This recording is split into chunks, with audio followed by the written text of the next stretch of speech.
Saudações, jovens gafanhotos! Nesse vídeo vamos falar de mais uma prática sobre mecanismos de comunicação, mais especificamente sobre os pipes. Né? Então, os pipes é um recurso bastante simples de Linux. Um pipe, né, a tradução literal dele seria um cano. E ele serve para a gente fazer comunicação unidirecional. Então, é de um processo A para um processo B e nunca de um processo B para um processo A. Né? Então eu consigo aqui apenas ter uma direção. Google Canvas. Vamos dar um desenho aqui. Então, se eu tenho um processo, eu crio um pipe. Esse pipe, ele basicamente pode ser imaginado como um cano, onde eu vou ter entrada e eu vou ter uma saída. E essa saída vai para um outro processo. Né? Então eu consigo mandar dados daqui, colocar no pipe e esse processo daqui consegue tirar do pipe. Eu não consigo fazer o processo inverso. Por exemplo, o processo B, colocar dados no pipe e o processo A tirar. Por isso que a gente tem que pensar o pipe como sendo um cano d'água, né? Então, onde o fluxo vai apenas nesta direção. Ok? Ah, professor, mas e se eu quisesse então criar uma comunicação de A para B e também de B para A? Ora, jovens gafanhotos, cria um pipe cuja comunicação é de A para o B e eu posso criar mais um pipe cuja comunicação é de B para A, né? Então, nesse pipe o fluxo é nesse sentido, nesse pipe o fluxo nesse sentido. Aqui está a cabeça de escrita, né? Write. Aqui a cabeça de leitura, read. Aqui está a cabeça de leitura, read. Aqui está a cabeça de leitura, write. Ok? Então, eu consigo fazer essas brincadeiras, né? Mas a gente tem que lembrar que um pipe só, individualmente, tem apenas um sentido, né? De A para B. Se eu abrir, obviamente, de A para B. Ok? Então, ele é um mecanismo de comunicação unidirecional, né? E no Linux ele é frequentemente usado, quem brinca bastante com Linux, usando essa barra, né? Então, a saída do who vai ser a entrada do grep. Então, o who, né? O who aqui é o nosso processo A, o grep é o processo B, então eu tenho um pipe. Deixa eu até apagar as outras flechinhas aqui, que não tem nada a ver, né? Então, eu tenho um pipe mandando a saída do processo who para o processo grep, e eu tenho mais um pipe mandando a saída do processo grep para um outro processo, que vejamos, é o processo sort. Então, aqui nesse caso eu tenho 3 processos intermediados por um pipe. Ok? Bastante bacana, né? Então, em linha de comando é bem interessante, porque você consegue modular aí fluxo de dados entre diferentes processos, ok? Todavia, também dá para usar o pipe no C, dentro do C. Né? Tem várias formas de usar o pipe dentro do C. Então, ele é considerado um canal de comunicação local entre 2 processos. É de 1 para 1, né? Unidirecional, síncrono. Eu não tenho problema de sincronização no pipe, eu já vou mostrar para vocês. Orientado a fluxo, ou seja, dados entram apenas de um lado e saem por um outro lado, como se fosse um cano d'água. E confiável, né? De capacidade limita, normalmente em Linux, aí 4 bytes. O pipe é visto pelos processos como um arquivo. Tá? Então, basicamente, é isso aqui. Ó. O who vai criar um pipe, que é basicamente um arquivo virtual, não necessariamente ele existe dentro do teu sistema de arquivo, né? É um arquivo do tipo FIFO. Por que do tipo FIFO? Né? Porque o dado que entrar aqui ele vai parar na cabeça do pipe e o grep vai ler o primeiro dado, né? Então, é um mecanismo de comunicação do tipo FIFO. O primeiro dado que você colocar dentro do pipe será o primeiro dado lido dentro pelo grep, né? E assim sucessivamente. Então eu não consigo, por exemplo, fazer uma leitura aleatória desses dados que estão aqui dentro. Inclusive eu vou mostrar isso em programando para vocês. E aí o grep cria um outro FIFO, né? Um outro pipe, escreve os seus dados aqui, né? Lembrando, o primeiro dado escrito é o que vai parar no topo da fila, né? No início da fila, e o sort vai ler exatamente o que está aqui no início da fila. Tá? Tem várias formas de fazer pipe. Uma das formas é o comando pipe mesmo. Né? Vamos até procurar aqui. Pipe C. Né? É uma system call. Que você pode fazer chamando o comando pipe mesmo, tá? Só que esse comando pipe, ele tem que ser feito, é um tipo de FIFO, né? Com processos relacionados, tá? Então, e aí você não conseguiria, por exemplo, usar esse comando pipe caso a gente tivesse processos que não são do mesmo usuário, ok? Ou criados por um fork. Então tem um outro tipo de forma de fazer os pipes, que são os pipes nomeados. Então tem os pipes não nomeados, que são os pipes onde eles têm relação com o processo, com os processos que os criaram, normalmente usados em um ambiente onde você faz fork, né? Então você faz fork, cria dois processos e aí você consegue criar o pipe não nomeado. Mas a gente tem os pipes nomeados, que são um pouco mais fáceis de usar, diria eu, porque eles habilitam aí a comunicação entre processos, por exemplo, de diferentes usuários, né? Basta que você dê as permissões corretas. Tá? Então é esse tipo de pipe nomeado que eu vou apresentar para vocês a prática, né? Mas tem outras formas de implementar, quero que isso fique bem claro. Tá? Então vamos lá, não é muito difícil, tá? Primeira coisa de um pipe é criar um arquivo. Então mk, né, de make FIFO. Então é um arquivo do tipo FIFO. Então isso aqui vai criar um pipe para a gente e ele vai chamar myFIFO. Aqui eu dou o nome que eu quiser. Né? Importante que os dois processos que forem fazer comunicação, eles têm que, obviamente, se comunicar pelo mesmo arquivo. Inclusive, se vocês forem na pasta, né, que vocês criaram esse arquivo aqui, vai ter um arquivo aqui chamado myFIFO. Tá? Inclusive, se vocês fizerem um ls-la, por exemplo, esse arquivo myFIFO está aqui. Vocês podem ver que ele não é um arquivo normal, por exemplo, .c seria um arquivo normal. Tá aqui, ó, permissão de read, write, execução, read para o dono, né? Read, write, execução para o grupo e apenas read para outras pessoas. E você vê que não tem nada aqui na frente, né? É um risquinho. Quando é um diretório, você tem um D na frente, mostrando que esse arquivo, na verdade, é um tipo de arquivo diretório. Diretório, na verdade, também é um arquivo, tá? A gente vai ver isso lá na frente em gerenciamento de arquivos. Mas o pipe, ele tem um P na frente, porque ele é um arquivo especial, do tipo FIFO. Ele funciona como um FIFO. Como assim, professor, FIFO? Um FIFO, aquele mesmo FIFO que vocês viram lá, estrutura de dados. Tá? Então, quando você faz o mkpipe, você cria esse tipo de arquivo. Você pode, mkfifo, você cria esse tipo de arquivo. E ele pode ser criado tanto no C como na linha de comando. Tá ok? Então, aqui eu crio um arquivo chamado criei, né? Um arquivo do tipo... Deixa eu dar um clear aqui.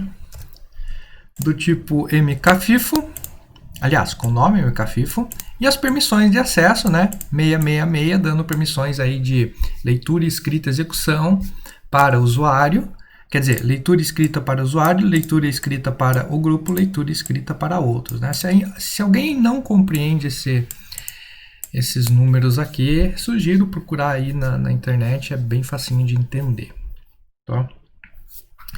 Bom, uma vez criado um arquivo, as coisas funcionarão exatamente como um arquivo, né? Se alguém já brincou de escrever ilha de arquivo, eu tenho que abrir o arquivo usando o comando open, tá? Inclusive aqui está errado, né? É open my FIFO, não FIFO. E nesse caso desse pipe aqui, nesse caso desse pipe aqui, que é o pipe write, que é onde eu vou escrever, eu vou dar a permissão de read only, ok? Percebe que eu tenho dois arquivos. Tá, primeiro deixa eu falar sobre esse. Então, o open vai abrir esse arquivo mkfifo com acesso somente à leitura, à escrita, tá? E aí eu entro no forever aqui. O que eu fiz aqui? Bom, depois de abrir, então, o que a gente tem que fazer? Basicamente escrever no pipe, aí a gente usa a chamada de sistema write. Ah, professor, posso usar o fread, fwrite, fprintf, aliás, fscanf? Pode, sem problema nenhum. Até porque o fprintf e o fscanf chamam o write por baixo dos panos. Ok? Mas eu estou colocando o write aqui porque ele é uma chamada de sistema mais direta.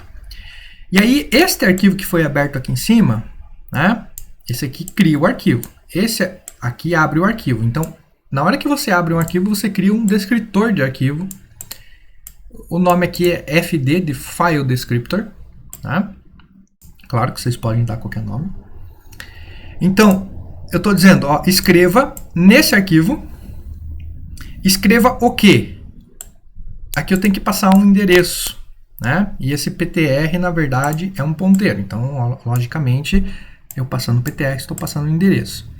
Endereço do quê? Do meu dado, que é uma variável do tipo pipeBuffT, que é uma struct. Né? Então, eu criei uma struct e criei um tipo especial para essa struct, que é o pipeBuffT. Criei uma variável desse tipo e criei um ponteiro para essa variável. Ah, professor, poderia usar malloc aqui, poderia não usar o ponteiro e passar simplesmente o endereço diretamente aqui embaixo? Pode, sem problema nenhum. Professor, preciso usar uma struct? Não, você poderia simplesmente criar um int e passar o endereço do int aqui. Ah, professor, posso passar uma string? Pode, poderia criar uma string e passar o nome da string aqui, até porque o nome da string é, na verdade, um ponteiro. Tá? Ou o endereço da primeira posição da string, dá na mesma. Então, tem várias formas de fazer.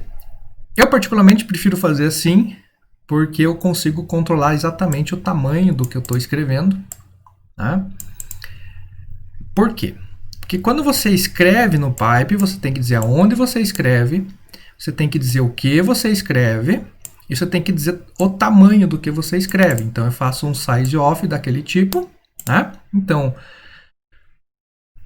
o compilador vai compilar, né? Vai descobrir, vai montar aqui o tamanho desse int com esse float que estão dentro da minha struct e vai escrever exatamente o número de bytes necessários para escrever a struct inteira. Né? Se fosse só um int, era só passar o endereço do int e fazer o size of de int aqui, sem problema nenhum. Tá ok? Vejam que eu estou escrevendo um número inteiro e um número ponto flutuante, né? Que são os dois armazenados dentro dessa variável data, apontada por PTR. E aí eu escrevo o conjunto struct, né, apontado aí por PTR inteiro, ok? Tem um sleep 4 aqui, só fins didáticos, para não ficar tão rápido na hora de mostrar, né? Mas na hora de usar, obviamente, esse sleep deve sumir. Né? Ok, então esse é o processo. Veja, aqui estamos falando de comunicação entre processos. Aqui a tarefa é um processo e não mais uma thread, como vocês devem ter visto em outros vídeos ou em outros trabalhos. Então, eu tenho um processo que escreve e tenho um outro processo muito parecido O que muda desse outro processo muito parecido? Em vez de ele fazer write, ele faz read. Tá? Então, inclusive, deixa eu comentar aqui em cima. Eu quero mostrar esse exemplo. Read do quê? Desse mesmo tipo, né? Por isso a definição de um tipo especial, que vocês poderiam definir esse tipo e jogar num ponto H, né? Sem precisar definir nos dois arquivos, né? É só definir os dois arquivos porque fica mais didático, ok? Aqui também eu crio, né? Veja que essa criação aqui, se o arquivo já existir, ele simplesmente vai dar um erro e vai passar direto, né? Tem algumas opções do MKFIFO que você poderia usar. Se já existiu o arquivo, deu um erro, enfim, né? Poderia verificar o erro disso aqui, assim como eu poderia verificar o erro disso aqui também, né? Tá? Mas, para deixar bem didático, eu tirei todas as verificações de erro. E nesse caso do pipe read, ele está abrindo como apenas leitura. Ok? Então vamos lá, vamos compilar isso aqui. Então eu vou compilar o write e vou executar o write. Percebam que quando eu executo o pipe write, ele não faz nada. Por quê? Esse open aqui, como ele trata-se de um open em cima de um arquivo do tipo FIFO, ele fica... Esse cara aqui ainda não retornou. Ele está travado, né? Esse open é uma operação bloqueante, que ele vai ficar travado aqui nesse comando, até que eu abra o outro lado do pipe. Né? Como assim, professor? Vamos desenhar. Vamos lá, new. Então eu tenho um arquivo, né? Tem um processo, e esse processo acabou de criar um arquivo do tipo pipe, que vai escrever aqui. Mas cadê o outro lado? Ainda não tem. Ninguém se conectou desse outro lado, né? Então, esse processo está parado nessa linha, né? Está travado, está suspenso nessa linha, até que um outro processo se conecte à cabeça de leitura desse pipe. Ok? Isso a gente vai fazer aqui no outro terminal, né? Vamos compilar o read e vamos executar o read. E aí vocês vão ver que a cada 3 segundos o write escreve um número inteiro e um número float, e o read lê um número inteiro e um número float. Percebam que o sleep aqui do write é 4 segundos e o sleep do read é 1 segundo. Ah, professor, mas se eu escrevo só a cada 4 e leio só a cada 1, esse cara aqui tinha que estar dando um monte de erro, né? Por quê? Eu escrevo, eu consumo. Vamos lá. Eu escrevo o valor 2 no pipe. Esse cara escreve, né? Escreve o valor 2. Esse cara aqui vai ler o valor 2. Não vai ter mais nada no pipe quando esse cara lê. Né? E esse cara aqui é muito mais rápido, porque esse aqui é a cada 1 segundo, esse aqui é a cada 4 segundos. Depois de 4 segundos, esse cara coloca o 3. Esse outro processo consome o 3. Fica vazio. Mas ele está num forzinho. Estando num forzinho, ele tentaria consumir o que está aqui. Mas aqui não tem nada. Tá? Então, o que acontece nesse caso quando não tem nada? Acontece que a operação de leitura ela é bloqueante. Esse processo ele vai ficar bloqueado até que exista alguma coisa dentro do pipe para mim ler. Tá? Então, depois de 4 segundos, o write vai escrever e aí o kernel vai mandar um sinalzinho para esse processo pipe read, acordando esse processo pipe read para que ele faça a leitura, porque agora existe alguma coisa no pipe. Lembrando que quem controla o pipe é o kernel. Tá? Então tem um delay aí, né? Porque você tem que fazer uma chamada de sistema aqui via kernel, e o kernel que tem que controlar isso aqui. Né? Não é um dos processos aí que tem melhor desempenho, né? Em outro vídeo desse mesmo capítulo vocês vão ver memória compartilhada, onde o desempenho é muito maior, justamente porque não passa a nível de kernel. O kernel não controla nada. No caso do pipe, o kernel controla o pipe. Então o kernel sabe quando tem alguma coisa aqui dentro e quando não tem alguma coisa aqui dentro.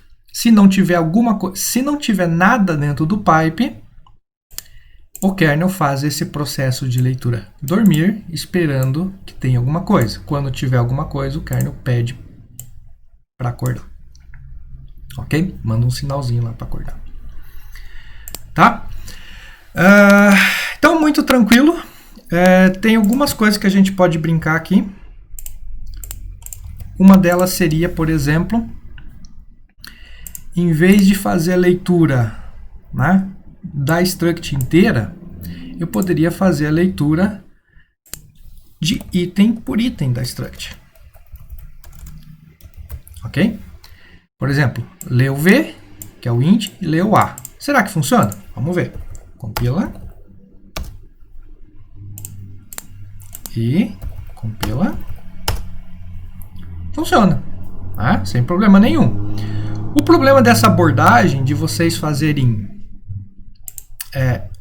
variável a variável, ainda mais se ela não estiver dentro de uma struct, é que a gente não sabe exatamente como essa struct aqui vai ser composta lá pelo compilador. Às vezes existe uma questão de padding aqui, né, para você deixar isso aqui com os mesmos tamanhos e tal. Não vem ao caso agora, mas nem sempre seria aqui, supondo que o int, tanto o int e o float, supondo que o int fosse 4 e o float fosse 8, nem sempre vai ser 12 o tamanho dessa struct. Tá? Então existe um problema. Às vezes existe um padding aqui no meio que pode ocasionar algum tipo de erro. Então a forma melhor de fazer é realmente colocando dentro de uma struct, lendo a struct inteira. Ah, professor, eu posso, mas vamos supor que funcione. Eu poderia ler em ordem inversa? Como assim em ordem inversa? Ler o int depois o float? Lembrem que eu falei para vocês. Inclusive está aqui, né? Síncrono orientado a fluxo. Ou seja, não consigo fazer leitura aleatória. Então deixa eu executar aqui no write. O write não mudou nada. E deixa eu compilar o read. Olha o que acontece quando eu mudo a ordem, né? Por quê? Porque quem entrou... Vou até apagar aqui. Se eu estou escrevendo dois números aqui, eu estou escrevendo um int e um 0,2. Nossa, está horrível esse 0. E um 0,3. Então aqui tem um inteiro e tem um float. E sempre que eu escrevo um inteiro e um float, um inteiro e um float. Por quê? Porque no write eu escrevo a struct inteira e a ordem da struct é um inteiro e um float. Se aqui eu ler um float,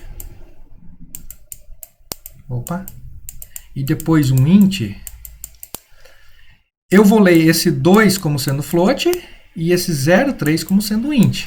O que vocês esperam que isso aconteça? Tá? Cagada, obviamente. Tá? Você vê que aqui a conversão está totalmente... Opa, deixa eu abrir aqui certinho. Está totalmente estranha, né? Por quê? Porque esse int v está sendo lido como um float e esse float lá, a, está sendo lido como um int. Aliás, está até misturando isso, né? Porque float e int tem tamanhos diferentes. Então, na verdade, uma parte desse float aqui está indo, na verdade, todo esse int e um pedaço desse float, né? Sei lá, 4 bytes desse mais 4 desse aqui estão chegando nesse float aqui, e os últimos 4 bytes do float estão chegando no int. Enfim, estou imaginando que isso aí está acontecendo, não sei se é exatamente isso. Tá? Mas o que eu queria mostrar para vocês é que a ordem aqui importa, e importa bastante, inclusive. Tá? Então é preferível, vou até deletar daqui, né? é preferível que a gente faça a leitura simplesmente usando a leitura do tamanho total direto da strut. Ah, professor, mas e se eu não quiser passar esse tamanho? Se eu quiser passar esse tamanho na mão? Sei lá, você sabe qual que é o tamanho da strut? Será que é 4? O que vai acontecer se eu fizer uma leitura de 4?